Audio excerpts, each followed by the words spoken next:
Hello, good morning दोस्तों। कैसे हैं आप लोग?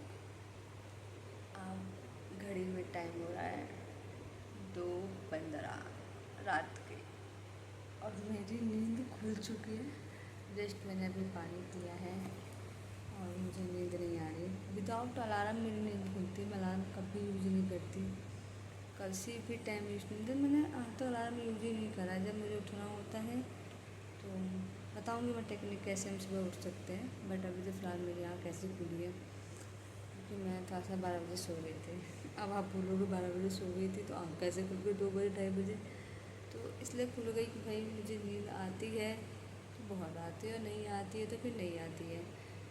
अभी तो बीच में हुआ कि मैं 2 रात सोई नहीं हूँ। मेरी तबीयत इतनी ख़राब हो गई कि होता है ना, जब आपकी नींद पूरी नहीं हो रही तो आपकी तबीयत ख़राब होगी। सिम्टम्स तबीयत ख़राब होती है और मेरे 4 दिन ख़राब हो गए इस वजह से। बहुत फील होता है भाई कि इस टाइम हमारी तबीयत ख़राब हो जाती है। तो ऐसा हुआ था और अभी रात तक रात ही के हो इसे तो मैं पढ़ूँगी। मतलब आज 25 तारीख है और आप लोगों को पता है कि मैंने एक सीरीज़ स्टार्ट करी है 25 जून से लेके 25 जुलाई तक। इसमें कि हम मॉर्निंग में पढ़ेंगे करंट अफेयर और डे में पढ़ेंगे हम पूरा जीएस। हर सब्जेक्ट को हम देंगे 2-2 दिन। इससे कि हमारा पूरा 25 तक कंप्लीट हो जाएगा। और नाइट में इवनिंग में मतलब बिहार स्पेशल, और नाइट में फिर एक करंट अफेयर पढ़ेंगे। अच्छे से पढ़ेंगे और आई होप जो हम पढ़ें वो आ जाए और अच्छा रहेगा। तो मॉर्निंग का टाइम है तो मैं करंट अफेयर ख़त्म करती हूँ और करंट अफेयर में पढ़ूँगी आज जो पढ़ूँगी जनवरी 2026 का। पढ़ना तो मुझे 25 था बट वो इसलिए नहीं पढ़ पा रही मैं क्योंकि मैं वो नोट्स लाइब्रेरी में ही छूट गया मेरा। तो 25 वाला है तो 26 वाला है तो मैं 26 वाला पढ़ूँगी आज। तो मैं जब तो मेरी आवाज़ आएगी, लाइब्रेरी में तो मेरी आवाज़ आती नहीं है तो आप लोग बहुत कमेंट करते हो आपकी आवाज़ नहीं है, आपकी वीडियो में ये है वो है। बट भाई लाइब्रेरी में नहीं बोल सकते ना, वीडियो भी चाहिए होती है। तो फिर कोई बात नहीं, अब मैं घर पे हूँ। हाँ, बहुत सारे लोग मुझे कमेंट कर रहे थे कि आपका घर है या पीजी है। तो मैं इस टॉपिक पर अलग से वीडियो बनाऊंगी बट अभी नहीं बनाऊंगी। अभी मेरी एक सीरीज़ चल रही है और मैं उसे कंप्लीट करूँगी फिर। तो नेक्स्ट हम पढ़ाई स्टार्ट करते हैं और मैं जनवरी पेंट करके आपसे मिलती का हूँ। मैं पढ़ूँगी तो आप लोग सुन भी सकते हो। हाँ, बहुत सारे लोग मेरे से पूछ रहे थे कि नोट्स ये कहाँ मिलेगा। तो एस के सर का नोट्स तो है नहीं, मतलब वो तो कहीं नहीं मिलेगा जब आपके पेजेस पे ही। वो तो पीडीएफ भी अपलोड प्रोवाइड नहीं कराते हैं आपको, वो नोट्स देते हैं आप उस पर लिखो ना तो फिर आप खुद से बनाओ। मैं तो खुद से बनाती हूँ, मैंने कोई ना प्रिंट आउट निकलवाती हूँ ना कुछ निकलवाती हूँ। तो मैं वो पढ़ूँगी, आपको जिसको सुनना होगा वो सुन लेना, क्या पता आपको समझ आ जाए। बल्कि मैं टीचर तो हूँ नहीं जो मैं उनको ऐसा समझा पाऊँ। मैं जैसे पढ़ती हूँ मैं वैसे समझा पाऊँगी आपको। आप सुन सकते हो अगर आपको सुनने में इंटरेस्ट है तो। ओके, अब मैं फ़ोन रख देती हूँ कहीं कैमरा सेट करके और फिर क्या करते हैं कि सुबह सुबह इतनी बात करना सही नहीं है। बहुत कीमती टाइम है भी हमारे लिए। बेटा यस। तो जनवरी, हाँ मैं किसको दिखा भी दूँ, कोई कह रहा हो कि। और मैं एक ये कैसे होगा तो कैमरा जैसे कि देखो दिख रहा है 1 तारीख है दिख जाएगा। तो मेरा पर डे के होंगे 10 क्वेश्चन होते थे मेरे पर डे के। तो मैं वो 1 तारीख से लेके पूरा 23 तारीख तक मैं कंप्लीट करूँगी। 250-300 क्वेश्चन होंगे मेरे। तो आप वो सुन लेना, जिसको सुना। जितनी लंबी वीडियो होगी मैं अपलोड कर दूँगी, कोई टेंशन नहीं। अगर आपको चाहिए तो आप सुन सकते हो आराम से। हाँ ठीक है जी, इस वीडियो तो मेरी वीडियो होती भी नहीं है। थोड़ा सा ईयरफोन आप लगा के यूज़ करिएगा कि भाई मेरे पास अभी माइक नहीं है और ना मैं भी ले सकती हूँ। ओके, स्टार्ट करते हैं।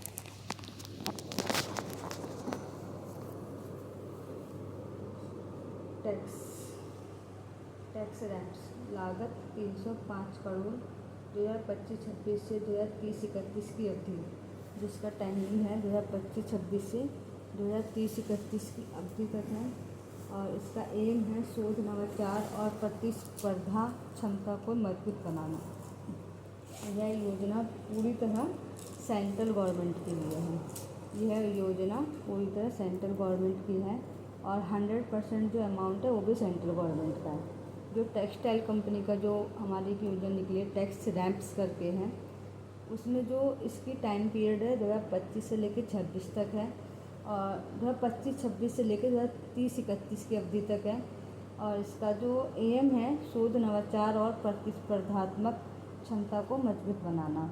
यह योजना केंद्रीय क्षेत्रक है और 100% पैसे सेंट्रल गवर्नमेंट के हैं। एक इससे भी इसके साथ ही एक और आया था भारत टैक्स करके। भारत टैक्स होता है या आयोजक जो इसका आयोजन हुआ था वो हुआ था भारत मंडपम में। भारत मंडपम कहाँ है? न्यू दिल्ली में। उद्घाटन किया था पीएम नरेंद्र मोदी जी ने। वस्त्र उत्पादन और निर्यात कितना है? जो वस्त्र का उत्पादन और निर्यात होता है, पहले नंबर पे चीन है, सेकंड नंबर पे बांग्लादेश और 5th नंबर पे है भारत। जो हमारा निर्यात है वो है फर्स्ट नंबर पे चीन, सेकंड नंबर पे बांग्लादेश और 5th नंबर पे हम भारत हैं। स्टेट में अगर हम बोलें तो ये तो कंट्री लेवल पे था और स्टेट लेवल पे है फर्स्ट पे महाराष्ट्र, सेकंड पे गुजरात और थर्ड पे तमिलनाडु। जो हम इंडिया जो निर्यात करता है वस्त्र कपड़ों का वो कंट्री में है फर्स्ट नंबर पे चीन है, सेकंड नंबर पे बांग्लादेश और 5th नंबर पे इंडिया है। और जो स्टेट लेवल पे अगर हम इसकी रैंकिंग को देखेंगे तो फर्स्ट लेवल पे महाराष्ट्र है और सेकंड लेवल पे गुजरात और थर्ड लेवल पे तमिलनाडु। गुजरात तो सबको पता ही रहता है कि एटलीस्ट वहाँ कपड़ों की कपड़े ज़्यादा मिलते हैं, पर एक डाउट में आ जाए कि महाराष्ट्र तमिलनाडु। महाराष्ट्र में तो याद कर सकते हैं आप और थर्ड पे तमिलनाडु है। फिर एक आया था पीएम मित्र पार्क। पीएम मित्र पार्क 2021-22 में स्टार्ट हुआ था और ये 27-28 तक का ये जो इसका टाइम पीरियड है 2021-22 से स्टार्ट है और 27-28 तक का है। इसमें 7 स्टेट है जिसमें ये 7 स्टेट में इस पार्क की स्थापना हुई थी। जो स्टेट कौन से हैं? 7 state UP, MP, Telangana, Tamil Nadu, Maharashtra, Gujarat, Karnataka. इसमें बिहार नहीं है। जो ये पीएम मित्र पार्क है इसमें बिहार में इसका आयोजन नहीं हुआ था। और जो इसमें लागत है वो 44.45 करोड़ है। 44.45 करोड़ का लागत है इसके अंदर। जो इसका लक्ष्य है 3 लाख रोजगार का लक्ष्य है। जो इसका लक्ष्य है 3 लाख रोजगार का लक्ष्य है। अब मैं दोबारा रिपीट कर देती हूँ। 7 स्टेट कौन से हैं? यूपी है, एमपी है, तेलंगाना है, तमिलनाडु, महाराष्ट्र, गुजरात और कर्नाटक। इम्पॉर्टेंट है, इसमें बिहार शामिल नहीं है। ओके।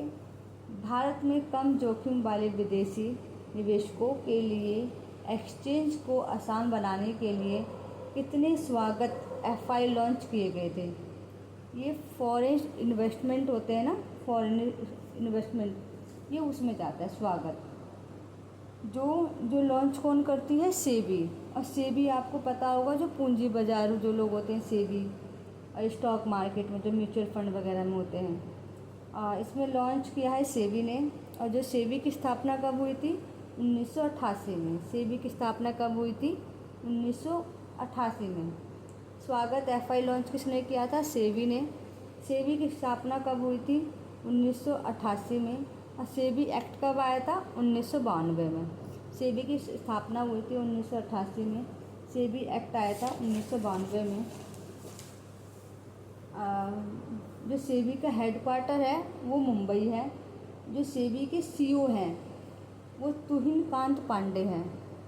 जो सेबी के सीईओ हैं, बहुत क्वेश्चन आता भी है कि हेडक्वार्टर इसका, सेबी का जो हेडक्वार्टर है मुंबई है और जो सेबी के सीईओ हैं वो तुहिन कांत पांडे हैं। स्वागत की फुल फॉर्म है single window automatic generation access for tourist foreign investors. स्वागत की फुल फॉर्म आ सकती है single window automatic generation access for tourist foreign investor. Bharat ने, अब नेक्स्ट क्वेश्चन है ये, भारत ने MH-60R शी-हॉक हेलीकॉप्टर बड़े के व्यापक रखरखाव और स्पोर्ट के लिए किस देश के साथ मेगा डील किया है? ये सी हॉक होता है जो समुद्री जहाज़ होते हैं। सी हॉक किसे बोलते हैं? समुद्री जहाज़ है। एक क्वेश्चन हमें आ सकता है कि MH-60R क्या है, तो वो सी हॉक है, समुद्री जहाज़ होते हैं। जो इसकी मेगा डील हुई है वो अमेरिका के साथ हुई है, इंडिया की। जो इसकी मेगा डील हुई है अमेरिका के साथ हुई है, अमेरिका की। भारत ने 24 इकाई वर्ष 2020 में खरीदा था। भारत में 24 इकाई वर्ष 2020 में खरीदा था। कंपनी कौन है?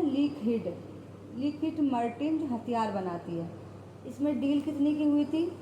7900 करोड़ की। इसकी डील कितने की हुई थी? 7900 करोड़ की अमेरिका के साथ इंडिया की हुई थी। और सी हॉक एक समुद्री जहाज़ है, और जो न्यू दिल्ली में जो इसकी डील हुई थी वो न्यू दिल्ली में हुई थी। अगर आपसे पूछे कि इसकी डील कहाँ हुई थी तो हम बोलेंगे न्यू दिल्ली में हुई थी। महिला प्रीमियर लीग 2026, महिला प्रीमियर लीग 2026 WPL मेगा नीलामी में सबसे कीमती खिलाड़ी कौन है? जो WPL हुआ था उसमें दीप्ति वर्मा है। दीप्ति वर्मा ऑलराउंडर है। इसकी जो डील हुई थी 3.20 करोड़ की। इसकी डील हुई थी 3.20 करोड़ की। इसमें ये तो फीमेल में थी, और मेल में हुआ था कैमस ग्रीन की। इसकी डील हुई थी 25.206 करोड़ की। ये कोलकाता नाइट राइडर के मतलब कि खिलाड़ी हैं और ऑस्ट्रेलिया से थे। ये जो ऑस्ट्रेलिया से हैं कैमस ग्रीन। 2023 में स्टार्ट हुआ था IPL। 4th सेशन है 2026 में। 5 टीम भाग लेती है। 5 टीम भाग लेती है। दुनिया का सबसे बड़ा मखाना उत्पादन देश, वेरी वेरी इंपॉर्टेंट क्वेश्चन, दुनिया का सबसे बड़ा मखाना उत्पादन देश भारत है। इसमें कि सबसे ज़्यादा योगदान बिहार का होता है, और बिहार का योगदान कितना है? 85% योगदान है। मखाना बोर्ड कहाँ है? पूर्णिया में है। जो इसका उद्घाटन करा गया था PM नरेंद्र मोदी के द्वारा उद्घाटन किया गया था। मखाना महोत्सव कहाँ बना था? पटना ज्ञान भवन में। मखाना महोत्सव कहाँ बना था? पटना ज्ञान भवन में। उद्घाटन किया था शिवराज सिंह चौहान। शिवराज सिंह चौहान का नाम, पूरा नाम लिखना पड़ेगा, शिवराज सिंह चौहान। दुनिया का सबसे बड़ा मखाना उत्पादन बिहार में है। नंबर 1 पे भारत आता है। मखाना बोर्ड है पूर्णिया में। उद्घाटन करा था PM मोदी जी ने। मखाना बोर्ड पटना ज्ञान भवन में हुआ था, और उद्घाटन शिवराज चौहान सिंह ने किया था। उत्पादन कहाँ होता है सबसे ज़्यादा? जो अगर हम पूछें बिहार में कौन सा डिस्ट्रिक्ट में उत्पादन होता है मखाना का, तो दरभंगा है। GI टैग मिला है मखाना को 2022 में। GI टैग मिला है मखाना को 2022 में। हाँ, GI टैग से याद आया मुझे कि इंडिया का लक्ष्य है 2030 तक कि हम 10,000 GI टैग इंडिया को प्रोवाइड करें। ओके। भारत का पहला योग आयुर्वेद क्लस्टर सेंटर कहाँ है? जिसका नाम है पतंजलि विश्वविद्यालय, वो है आपका हरिद्वार में। भारत का पहला योग आयुर्वेद विश्वविद्यालय, भारत का पहला योग आयुर्वेद यूनिवर्सिटी कहाँ है? हरिद्वार में, और उसका नाम है पतंजलि विश्वविद्यालय। योजना ज्ञान भारतम मिशन के अंतर्गत योजना किया गया है। इस ज्ञान भारतम योजना है उसके अंतर्गत इसका उद्घाटन किया गया है। किसने किया है? संस्कृति मंत्रालय ने, और पहला योग नीति उत्तराखंड ने, पहला योग नीति उत्तराखंड ने किया है इसको। भारत और द्विपक्षीय बीज छूट समझौता, भारत और द्विपक्षीय बीज छूट समझौता भारत और सऊदी अरब के बीच में, भारत और द्विपक्षीय वीज़ा छूट समझौता, मैंने गलत लिखा हुआ है, वीज़ा छूट समझौता कहाँ हुआ है? किसके साथ हुआ है? भारत और सऊदी अरब के बीच में। स्थान कौन सा है? रियाद में। भारत और सऊदी अरब के बीच में स्थान है रियाद में। भारतीय राजदूत सोहेल रजा खान, सऊदी में अब्दुल मीन हासिन जो विदेश मंत्री है। किस राज्य ने पोंडरू खादी पर GI टैग दिया है? पोंडरू खादी एक कपड़े की ब्रांड होती है, वो आंध्र प्रदेश ने दिया है। और ये कपड़े के ब्रांड में क्यों दिया गया है? मतलब कि तो 1925 में गांधी जी ने इसकी गुणवत्ता की प्रशंसा की थी। पोंडरू खादी की 1925 में गांधी जी ने इसी गुणवत्ता की प्रशंसा की थी और इसको 100 वर्ष होने की खुशी में इसको जीआई टैग दिया गया था। जीआई टैग है ये आंध्र प्रदेश का, ये जीआई टैग है आंध्र प्रदेश का। जीआई समागम 2025 में भारत मंडपम में हुआ है। 2025 में भारत मंडपम में हुआ है। वाणिज्य में उद्योग मंत्रालय पीयूष गोयल है। वाणिज्य एवं उद्योग मंत्रालय पीयूष गोयल हैं इंडिया के। लक्ष्य 2030 तक 10,000 जीआई टैग का वितरण करेंगे। लक्ष्य 2030 तक 10,000 जीआई टैग का वितरण करेंगे। बिहार में 14 जीआई टैग है। बिहार के जो 14 जीआई टैग है, नया जो जीआई टैग है स्टोन आर्ट गया जी, जो सबसे नया जो भी रिसेंट मिला है बिहार को जीआई टैग, वो स्टोन आर्ट है जो गया जी का है। गया जी मतलब नाम चेंज हुआ है गया का। यह 2025 में किया था नीतीश जी ने इसका नाम चेंज। ओके, अभी आते हैं हम 2 तारीख का करंट अफेयर।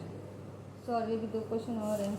हाँ, 2 क्वेश्चन और हैं। भारत ओमान के संबंधों पर चर्चा। भारत ओमान के संबंधों पर चर्चा। प्रधानमंत्री मोदी की ऑर्डर ऑफ द ओमान पुरस्कार। दोनों देशों के बीच राजनीतिक संबंधों के 17 वर्ष पूरा हुआ है। भारत और ओमान के संबंध जो हुए थे उसको 17 वर्ष पूरे हो गए हैं। भारत और ओमान की व्यापक आर्थिक साझेदारी समझौते पर हस्ताक्षर हुए हैं। ओमान 20 वर्षों के बाद मित्र देश के अलावा किसी देश के साथ CEPA किया है। CEPA कैपिटल मार्क्स राजधानी।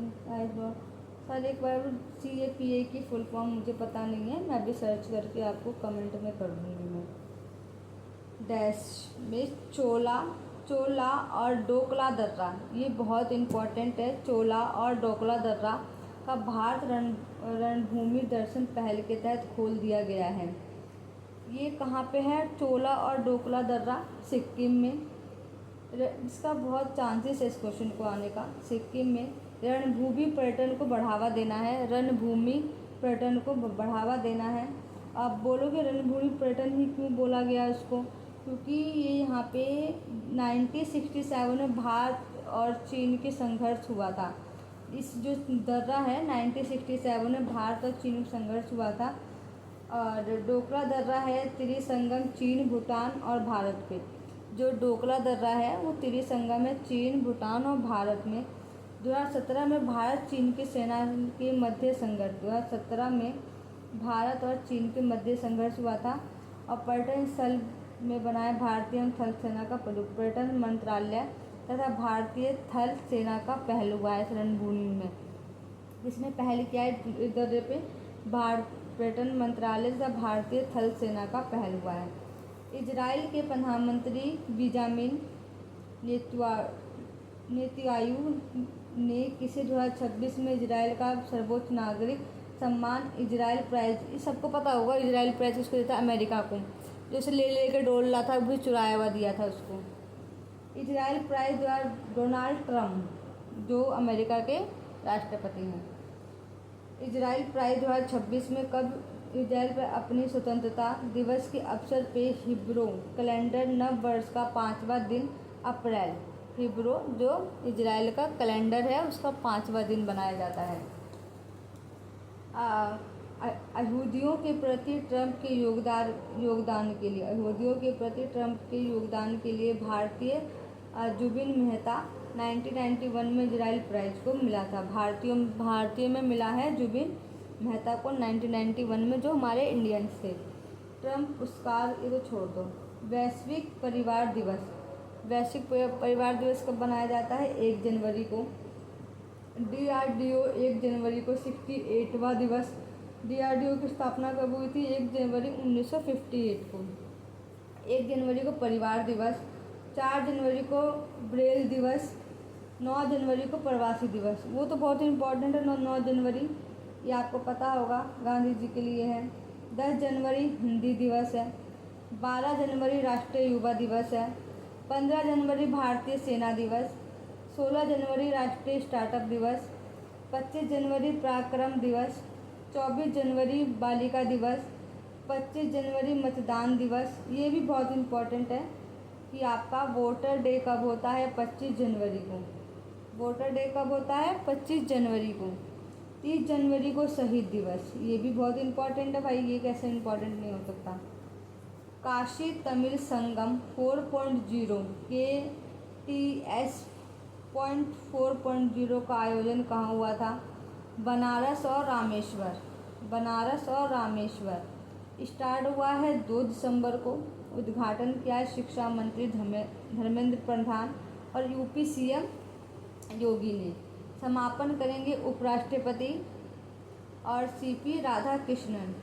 काशी तमिल संगम प्राचीन शिक्षा का 4th 2025 में मनाया गया था। इसको पहल करी है एक भारत श्रेष्ठ भारत पहल के अंतर्गत। पहल किसके अंतर्गत हुई है? एक भारत श्रेष्ठ भारत के अंतर्गत किया गया है। थीम है इसका लेट्स लर्न तमिल कर्नाटक। पुरुष T20 इंटरनेशनल क्रिकेट के एक मैच में सबसे ज़्यादा विकेट लेने का रिकॉर्ड किसका है? सोनम यशे। T20 इंटरनेशनल क्रिकेट के सबसे ज़्यादा विकेट लेने का रिकॉर्ड किसका है? सोनम यशे के, जो ये भूटान टीम से हैं। म्यांमार के खिलाफ 4 ओवर में 8 विकेट लिया है। म्यांमार के खिलाफ 4 ओवर में 8 विकेट लिया है इन्होंने। T20 में सर्वाधिक क्रिकेट राशिद खान। T20 में सर्वाधिक क्रिकेट राशिद खान जो अफगानिस्तान के हैं 180। Team Saudi, New Zealand, Bangladesh. 2025 FID world rapid शतरंज चैंपियनशिप में पुरुषों का खिताब किसने जीता? मैग्नस कार्लसन, नॉर्वे के हैं और 6th टाइम।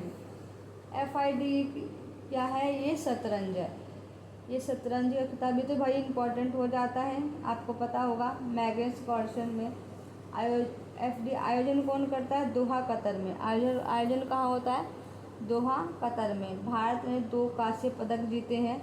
फीमेल में कोनेसी हम्पी और मेल में अर्जुन। फीमेल में कोनेसी हम्पी।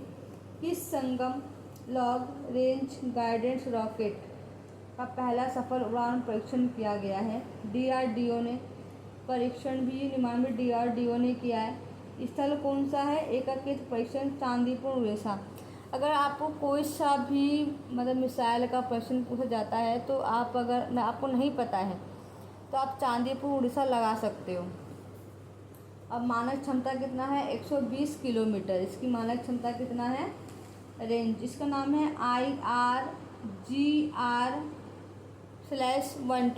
IRGR-120 जो सफल उड़ान हुआ है। किसने विकसित किया है इसको? DRDO ने। कहाँ पे ये मतलब प्रयोग हुआ है? इसका परीक्षण कहाँ हुआ है? चांदीपुर उड़ीसा में हुआ है। मानक क्षमता कितनी इसकी? 120 किलोमीटर। पारंपरिक डाक सेवा को बंद करने की पहल। पारंपरिक डाक सेवा को बंद करने की पहल किसने करी है? पारंपरिक डाक जो हमारी डाक सेवा जो मतलब क्या बोलते हैं जो उसको लेटर वाला सिस्टम जो होता है डाक सेवा किसने पहल करी है? इंग्लैंड ने। 18वीं शताब्दी में शुभारंभ डेनमार्क के बाद। सबसे पहले था डेनमार्क, उसके बाद इंग्लैंड ने किया है।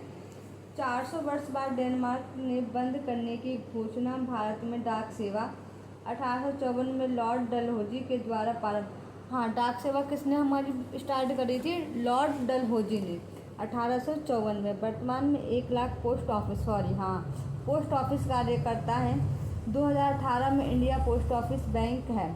2018 में इंडियन पोस्ट पेमेंट बैंक 2018 में देखो जहाँ लोग इसको बंद कर रहे हैं वहीं पे इंडिया यहाँ पे पेटीएम बैंक भी खोल रहा है इंडियन पोस्ट ऑफिस के नाम पे। तो ये क्वेश्चन भी हो सकता है, तो थोड़ा ध्यान रखिएगा आप लोग। 13वें मोहम्मद बिन राशिद अल मखदूम अंतर्राष्ट्रीय खेल पुरस्कार अंतर्राष्ट्रीय ग्लोबल लाइफ टाइम अचीवमेंट से सम्मानित किसे किया गया है? 13वें मोहम्मद बिन राशिद अल मखदूम ये है, किसको सम्मानित किया गया है? नेकाब जोकोविच, साइबेरिया के हैं ये। 2018 में स्टार्ट हुआ था विश्व खेल शिखर सम्मेलन दुबई में। थीम खेल द्वारा विश्व के एकजुट करना। किस देश ने जस्टिस मिशन 2025 में अभ्यास शुरू किया था? जस्टिस मिशन चीन ने। जस्टिस मिशन अभ्यास किसने शुरू किया था? चीन ने। और आपको पता है सारे अभ्यास कितने इम्पोर्टेंट हो जाते हैं।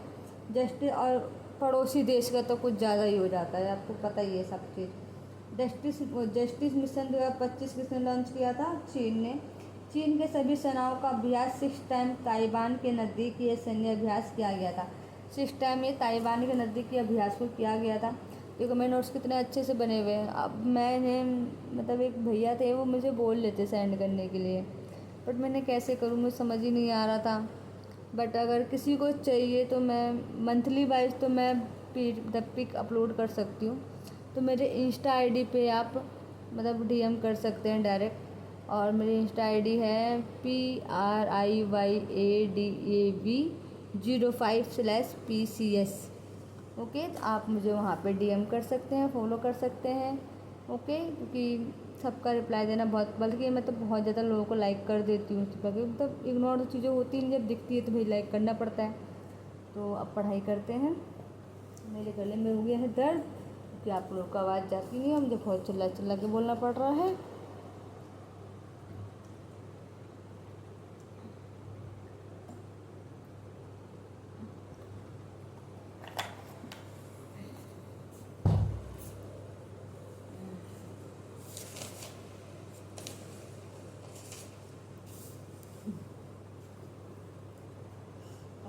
नक्सलवाद से स्वयं को मुक्त, हाँ, इंडिया के किस स्टेट ने अपने नक्सलवाद को स्वयं से मुक्त कर दिया है? वो एमपी है, मध्य प्रदेश।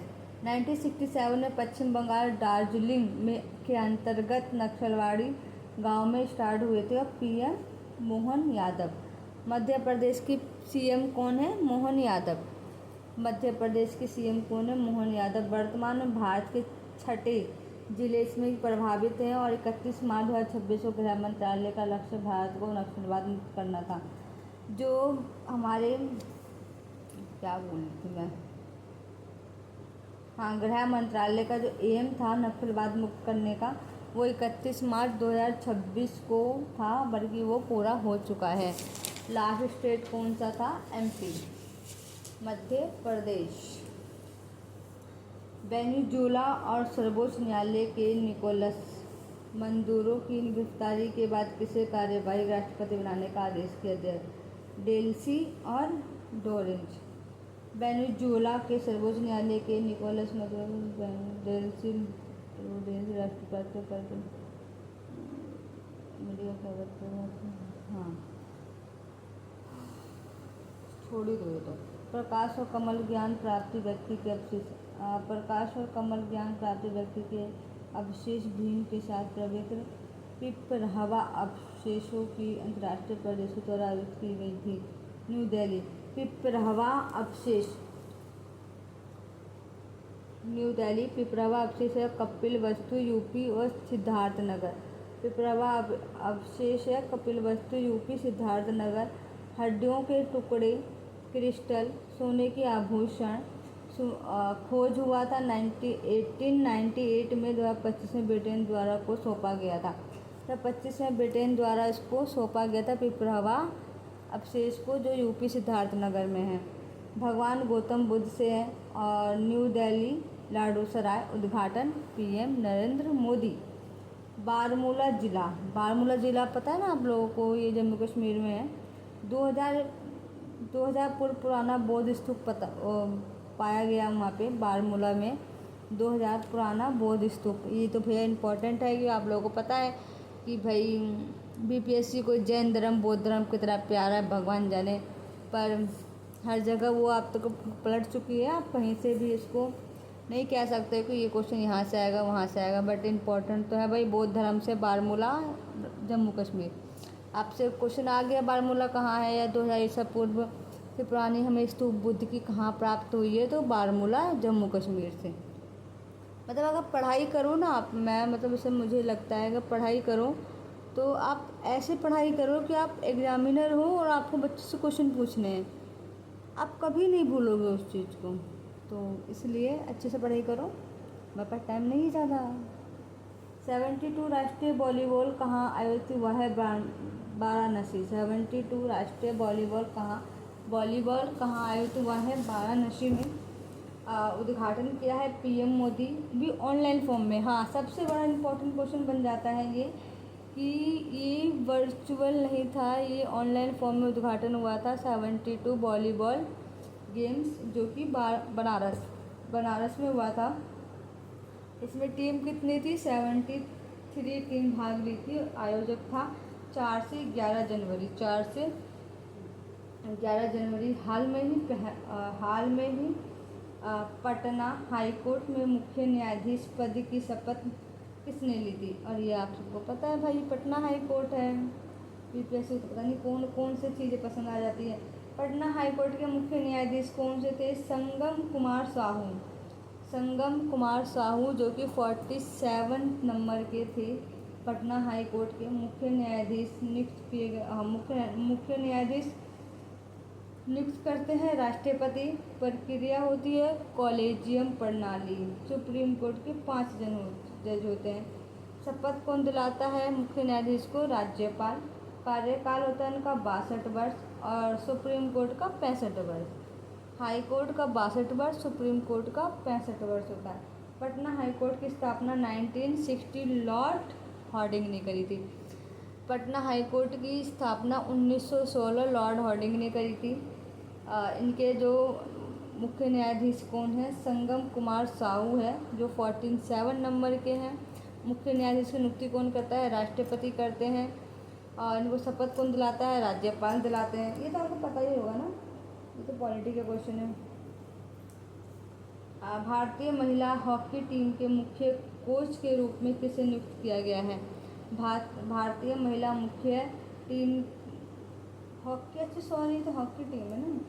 हॉकी टीम के मुख्य कोच के रूप में किसे नियुक्त किया गया है? सजोई मरीजने। इनके नाम इतने अजीब होते हैं भाई, पढ़ा भी नहीं जाता। पुरुष फुटबॉल टीम मुख्य कोच कौन से? खालिद जमील। सजोई मरीजन, खालिद जमील। ऊपर को ये तो सही हो गया। महिला क्रिकेट की कौन सी है मुख्य कोच? अकोल मजूमदार। राष्ट्रीय खेल नीति आयोग 2025-2021 के तहत किस 2 सशस्त्र बलों के बीच एक्साइज डेजर्ट साइक्लोन, तो वो तो यूएई है। डेजर्ट आयोजन किसके बीच में हुआ था? भारत और दुबई के बीच में हुआ था। अभ्यास है 18 से 30 दिसंबर और लोकेशन है Abu Dhabi. Pragati proactive governance and timely implementation की 50 बैठक की अध्यक्षता किसने की थी? नरेंद्र मोदी ने। प्रगति स्टार्ट कब हुआ है? 2015 में। सरकार आयोजनों के क्रियान्वयन और मूल्यांकन करती है। 50वीं बैठक न्यू दिल्ली, अध्यक्षता पीएम मोदी। 40,000 करोड़ की योजना पर चर्चा और अवसंरचना संबंधित योजना कि देश के पीछे छोड़कर भारत आधिकारिक रूप से दुनिया की चौथी सबसे बड़ी अर्थव्यवस्था बन गई है। जापान। ये वेरी इम्पोर्टेंट क्वेश्चन है कि अपना इंडिया जापान को पीछे छोड़कर 4th नंबर की अर्थव्यवस्था बन गई है। अगर 4th की बन गई है तो आपको 3 की तो याद रखनी पड़ेगी कि 3 की क्या है। तो पहले पे है अमेरिका, दूसरे पे है चीन, तीसरे पे है जर्मनी, चौथे पे भारत और 5वें पे जापान। भारत ने जापान को पीछे छोड़ दिया है। IMF रिपोर्ट क्या बोलता है? Global economic outlook report NITI Aayog के द्वारा पेश करी जाती है। रिपोर्ट कौन पेश करता है? ये नीति आयोग। नॉमिनल GDP मूल्य आधारित GDP लक्ष्य 2030 तक तीसरी सबसे बड़ी इंडिया का लक्ष्य क्या है? तीसरी अर्थव्यवस्था बनने का 2030 का। 30 और नॉर्मल सबका 30 है और एक का जो है ना 2047 का, वो 0 कार्बन का है। बाकी सबका 30 ही जाएगा। तो था ये ट्रिक मैंने बता दिया आप लोगों को। भारत और देश ने परमाणु प्रतिष्ठानों और एक दूसरे के हिसाब में मौजूद नहीं। तो भाई क्वेश्चन तो नहीं होगा है, तो होगा भाई, पाकिस्तान के साथ हुआ है। किस राज्य केंद्र शासित प्रदेश की सरकार ने जन विश्वास विधेयक 2025 की मंजूरी दे दी? जन विश्वास विधेयक दिल्ली को प्रदान किया गया है। पहला विधेयक था, ये इम्पोर्टेंट हो सकता है। जन विश्वास विधेयक 2026 किसको पारित किया गया है? वो दिल्ली को। जन विश्वास विधेयक 2023 में पहला चरण है, क्योंकि भाई इंपॉर्टेंट है, फर्स्ट टाइम आ रहा है। तो दूसरा था 2026 में, 2023 में था पहला, 2025 में था दूसरा। Face of doing business earn of liberty. एम है 42 कानून के 2088 प्रावधानों को गैर अपराधियों बनाया है। बिहार के किस स्थान पर टाइगर रिजर्व स्थापना की गई है? Very very important question. Bihar के किस स्थान पर टाइगर रिजर्व स्थापना को सैद्धांतिक मंजूरी मिली है? कैमूर अभ्यारण्य, कैमूर रोहतास। कैमूर अभ्यारण्य कहाँ है? कैमूर रोहतास में। इसका एरिया क्या है? 1503 किलोमीटर में। जो ये कैमूर अभ्यारण्य है, जो इसका एरिया है 1503। भाई डीपली पढ़ना पड़ेगा। आप ये सोचो कि मैं एक वर्ड में बोल दूँ चीज़ें ख़त्म, नहीं हो सकता ऐसा। टाइगर रिजर्व की मंजूरी है एंड कौन देता है? NTCA द्वारा, नेशनल टाइगर कंजर्वेशन अथॉरिटी। वैधानिक निकाय स्थापना 2005 में हुई थी इसकी, और चेयरमैन कौन है? वन एवं पर्यावरण मंत्री। टाइगर रिजर्व हुआ अधिनियम वन्य संरक्षण अधिनियम 1972। भारत में 58 टाइगर रिजर्व है। जो 56 वाला है गुरु घासीदास, 57 है रातापानी टाइगर रिजर्व, और 58 वाला है माधव टाइगर रिजर्व। जो 57 वाला याद रखना पड़ेगा आपको, 58 वाला, ये दोनों MP में है, और MP में सबसे ज़्यादा सर्वाधिक टाइगर रिजर्व है। 56 है गुरु घासी टाइगर रिजर्व, वो छत्तीसगढ़ में पड़ेगा आपका। 57 है रातापानी टाइगर रिजर्व, MP में है। 58 है माधव टाइगर रिजर्व, वो भी MP में, और MP में सबसे ज़्यादा टाइगर रिजर्व आपको पाया जाएगा। मैं एक बार ये वीडियो बंद कर देती हूँ, और फिर मैं नेक्स्ट वीडियो आपको, वीडियो बहुत बड़ी हो गई है और फिर मुझे अपलोड करने में बहुत टाइम लगेगा, इस वजह से थोड़ा सा रुक के करूँगी। मतलब पार्ट में कर दूँगी ना, 2 पार्ट कर दूँगी करंट अफेयर के, तो हो जाएगा। बाय, नेक्स्ट पार्ट में मिलते हैं हम।